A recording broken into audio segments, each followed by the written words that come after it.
পৃথিবীতে যখন পারমাণবিক যুদ্ধ শুরু হয়ে যাবে, ভূমিতে থাকা সব শক্তিশালী সামরিক স্টেশন এবং কমান্ড সেন্টার ধ্বংস হয়ে যাবে, যখন একটি দেশের রাষ্ট্রপতি এবং সেনাপ্রধান কেউ আর নিরাপদ থাকবে না, ঠিক তখনই আকাশে উড়াল দেবে এক রহস্যময় বিমান।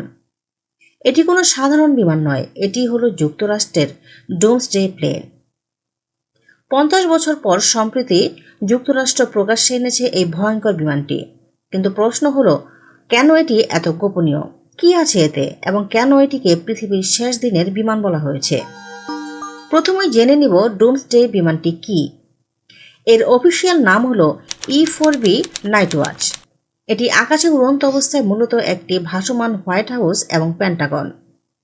যুক্তরাষ্ট্র এই বিমানটি তৈরি করেছিল সোভিয়েত ইউনিয়নের সাথে ঠান্ডা যুদ্ধ চলাকালীন সময়ে, কারণ তখন যে কোনো মুহূর্তে এই দেশ দুটির মধ্যে পারমাণবিক যুদ্ধ শুরু হয়ে যেতে পারত। তবে কেন এটি এত বিশেষভাবে তৈরি হয়েছে? প্রথমত, পারমাণবিক বিস্ফোরণের ইলেকট্রোম্যাগনেটিক পালস এটির কোনো ক্ষতি করতে পারবে না। দ্বিতীয়ত, পৃথিবীর যে কোনো জায়গা থেকে এটি পুরো মার্কিন সামরিক বাহিনীকে পেন্টাগনের মতো নির্দেশনা দিতে পারবে। এতে রয়েছে 67টি শক্তিশালী স্যাটেলাইট এবং রেডিও যোগাযোগ ব্যবস্থা। প্রেসিডেন্ট সহ একসাথে 112 জনের বেশি শীর্ষ সামরিক কর্মকর্তা এখানে কাজ করতে পারবেন। আর সবচেয়ে ভয়ঙ্কর বিষয় হলো, জ্বালানি সরবরাহের মাধ্যমে এটি একটানা 7 দিন পর্যন্ত রাডার ফাঁকি দিয়ে আকাশে ভেসে বেড়াতে পারবে। এবার জেনে নেব কেন একে ডোমসডে বলা হয়েছে। এই বিমানটি ব্যবহৃত হবে বিশ্বের সবচেয়ে ভয়ঙ্কর পরিস্থিতিতে, যেমন পারমাণবিক যুদ্ধ কিংবা বড় মাত্রার হামলা কিংবা যুক্তরাষ্ট্রের রাষ্ট্রপতির নিরাপত্তা মারাত্মক হুমকিতে পড়লে।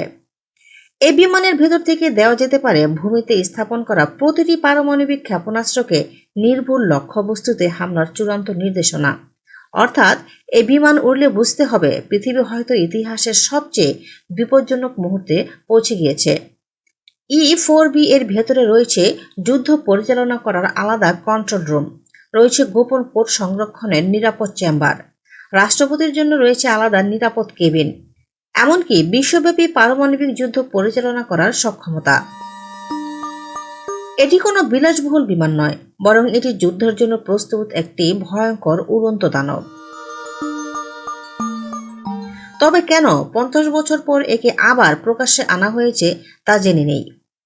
বিশেষজ্ঞদের মতে, বর্তমান বিশ্ব পরিস্থিতি কিংবা যুক্তরাষ্ট্র এবং ইরান সম্পর্ক, কিংবা রাশিয়া এবং ইউক্রেন যুদ্ধ, অথবা চীন তাইওয়ান উত্তেজনা, এই সব কিছুর প্রেক্ষিতেই যুক্তরাষ্ট্র এখনো বিশ্বের চোখে আঙ্গুল দিয়ে বুঝিয়ে দিতে চায় যে আমরা এখনো প্রস্তুত। শেষ দিনেও আমরা নিয়ন্ত্রণ হারাবো না।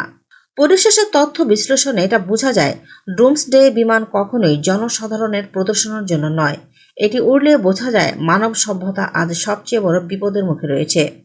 এই বিমান কখনোই যুদ্ধ শুরু করে না, কিন্তু এটি বুঝিয়ে দেয় যে যুদ্ধ শুরু হলে বিশ্ব ব্যবস্থা কার নিয়ন্ত্রণে থাকবে।